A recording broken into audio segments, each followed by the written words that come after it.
In today's video, I'm going to teach you how to restore a deleted list in Hubspot. If you've ever accidentally deleted a list or someone on your team cleaned things up a little too aggressively, don't worry. Hubspot gives you a way to bring those lists back, as long as you know where to look and act within the allowed recovery window. I'll walk you through the full process step by step so you can quickly recover what you need and get back to your work. First, let's navigate to where Hubspot keeps deleted lists. At the top of your Hubspot account, look for the main navigation bar. From there, go to the CRM section and then choose Lists. In some accounts, this area might also be labeled as Segments, but it functions the same way.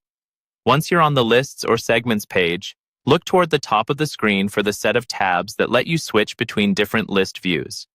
Among those tabs, you should see one labeled Recently Deleted. Go ahead and click that. This recently deleted area is essentially a recycle bin for lists. It shows lists that have been deleted within a certain time frame, depending on your Hubspot settings and subscription. If you don't see the list you're looking for, it may be permanently removed, so it's always a good habit to check here as soon as you realize something is missing. Now that you're in the Recently Deleted tab, you'll see a list view of all the lists that are still eligible for recovery. Scroll through this list until you find the exact list name you want to restore. If you have a lot of deleted items, use search or filters if they're available in your view to narrow things down more quickly.